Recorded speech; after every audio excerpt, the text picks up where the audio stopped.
महाराष्ट्रातील किल्ले. राकट देशा कणखर देशा दगडांच्या देशा या शब्दात सह्याद्रीच्या डोंगरदऱ्यात वसलेल्या महाराष्ट्राचं यथार्थ वर्णन गोविंद गर्जांनी केलेलं आहे. महाराष्ट्राला सह्याद्रीच्या रांगांमध्ये घनदाट जंगलांची निसर्ग संपत्ती लाभली. त्याचबरोबर छत्रपती शिवाजी महाराजांच्या शौर्याचा इतिहास ह्या दऱ्याखोऱ्यांशी डोंगरांशी जोडला आहे. या डोंगर रांगातील किल्ले हा इतिहास आपल्यासमोर आजही बोलका करतात. या किल्ल्यांवर इतिहास जन्माला आला आणि यांच्या साहाय्याने स्वराज्य स्थापन झालं. हे किल्ले इतिहासाची साक्ष देतातच, तसेच गिर्यारोहण, पर्यटन या दृष्टीने हे किल्ले महत्त्वपूर्ण आहेत. आज आपण महाराष्ट्रातील काही प्रमुख किल्ल्यांविषयी माहिती जाणून घेत आहोत. रायगड. रायगड हा शिवकालीन महत्त्वपूर्ण किल्ला होय. छत्रपती शिवाजी महाराजांनी इसवी सन 1664 मध्ये हा गड बांधून घेतला. शिवछत्रपतींनी स्थापन केलेल्या स्वराज्याची राजधानी म्हणजे रायगड. छत्रपती शिवाजी महाराज यांच्या शके 1597 आनंदनाम संवत्सर ज्येष्ठ शुक्ल त्रयोदशी 6 जून 1674 रोजी जो राज्याभिषेक झाला तो याच रायगडावर. छत्रपती शिवाजी महाराजांचे देहावसन रायगडावरच झालं, म्हणून या गडाला विशेष महत्त्व प्राप्त झालं आहे. रायगड कुलाबा जिल्ह्यातील महाड तालुक्यात असणाऱ्या या गडाच्या सभोवताली दाट जंगले आहेत. त्यामुळे लांबून गडाचं दर्शन अतिशय विलोभनीय दिसतं. छत्रपती शिवाजी राजांची समाधी रायगडावर असून गडावर अनेक इतर ऐतिहासिक वास्तू आहेत. त्यात विशेष करून महाराजांची सदर, दरबाराची जागा, हिरकणी बुरुज, भवानी टोक, छत्रपतींच्या वाड्याचा चौथरा, बाजारपेठेचे अवशेष इत्यादी महत्त्वाच्या वस्तू आहेत.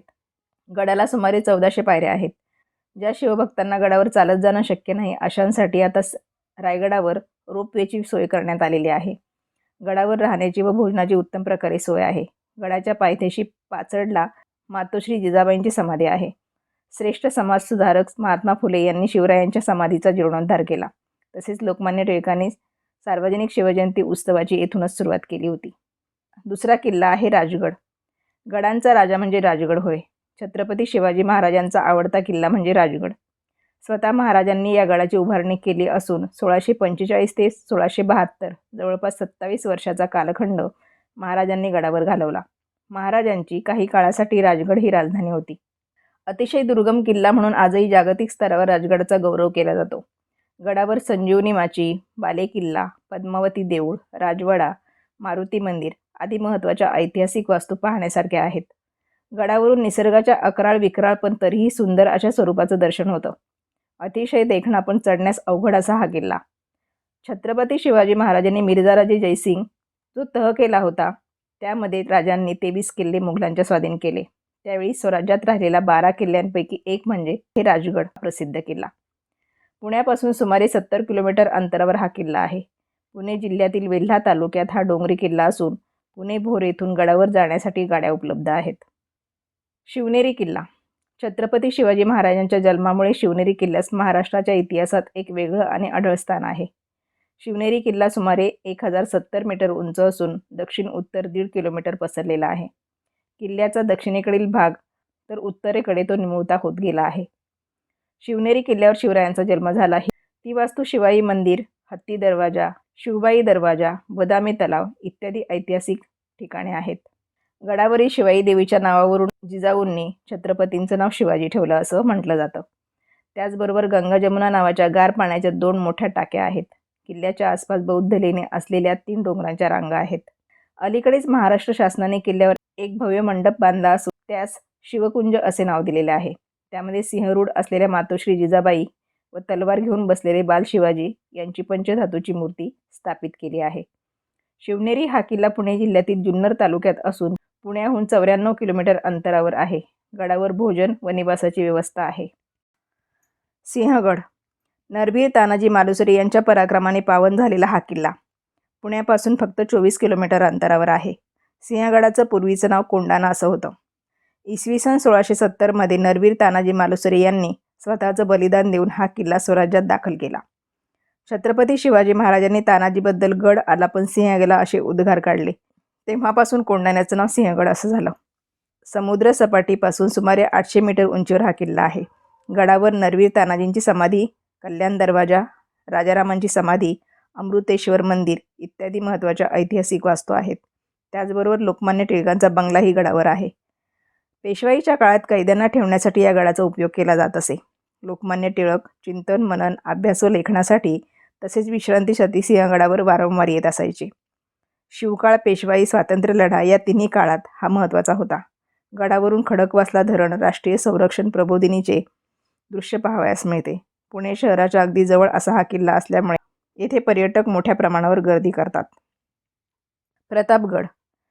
शाहीर तुळशीदास यांनी म्हटल्याप्रमाणे राजगड राजाचा, प्रतापगड जिजाईचा.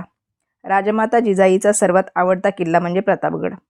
प्रतापगडाचं बांधकाम इसवी सन 1656 ते 1658 या 2 वर्षाच्या कालावधीत पूर्ण झालं. मोरोपंत पिंगळे यांच्या देखरेखीखाली हा गड बांधला गेला. सह्याद्री पर्वतरांगेत व जावळीच्या खोऱ्यात घाटमाथ्यावर हा गड आहे. आजूबाजूला घनदाट जंगल आहे. स्वराज्यावर चालून आलेल्या अफजलखानाचा वध महाराजांनी याच ठिकाणी केला. यावेळी झालेल्या घनघोर लढाईत खानाच्या प्रचंड सेनेचा सामना करताना महाराजांनी गनिमी कावा तंत्राचा अतिशय हुशारीने वापर केला होता. प्रतापगडावर अनेक शिवकालीन मंदिरे आहेत. भवानी मातेचं मंदिर, छत्रपतींचा पुतळा ही स्थाने या ठिकाणी आहेत. जवळच महाबळेश्वर, पाचगणी ही थंड हवेची ठिकाणे आहेत. प्रतापगड हा सातारा जिल्ह्यात असून पुण्यापासून 137 किलोमीटर अंतरावर आहे. पुण्याहून बसची सोय आहे. गडाच्या पायथ्याशी जेवणाची व राहण्याची उत्तम सोय आहे. पुरंदर किल्ला. पुरंदर पाहिलं की काही गोष्टी डोळ्यांसमोर येतात. धर्मवीर संभाजी महाराजांचा जन्म, सवाई माधवरावांचा जन्म, दिलेर खानाने किल्ल्याभोवती दिलेला वेढा, मुरारबाजींची शर्थीची लढाई इत्यादी प्रसंग आठवतात. गडाची उंची समुद्रसपाटीपासून साधारण 1400 किलोमीटर इतके आहे. 1665 साली दिलेर खानाने किल्ल्याला वेढा घातला होता. त्यावेळी 700 मावळे हाताशी घेऊन मुरारबाजींनी प्रयत्नांची पराकाष्ठा करून स्वराज्यासाठी बलिदान दिलं. पुरंदर ही अगदी सुरुवातीच्या काळात पेशव्यांची राजधानी होती. पुरंदर गडावर केदारेश्वर, रामेश्वर, पेशव्यांचा वाडा, खांदकडा इत्यादी ऐतिहासिक वास्तू आहेत. गडावरील शेंड्या बुरुज, हत्ती बुरुज, मुरवी तलाव, राजाळे तलाव, मुरारबाजीचा पुतळा ही स्थानेही इतिहास जिवंत करतात. पुरंदर गडावरून आजूबाजूला नजर टाकली की वज्रगड, सिंहगड, राजगड, विचित्रगड या किल्ल्यांचे मनोहारी दृश्य पाहावयास मिळतं. सध्या पुरंदर किल्ला राष्ट्रीय छात्रसेना प्रबोधिनीच्या ताब्यात असून तेथे प्रशिक्षण कार्यक्रम होत असतात. नीरा व करहा या नद्यांच्या मध्ये वसलेल्या पुरंदर किल्ल्याला जाण्यासाठी पुण्यातून एसटीची सोय आहे. पुण्यापासून 38 किलोमीटर अंतरावर सासवड तालुक्यात हा किल्ला आहे. किल्ल्याच्या पायथ्याशी केतकावळे या गावी प्रति बालाजी हे सुंदर मंदिर आहे. सिंधुदुर्ग किल्ला.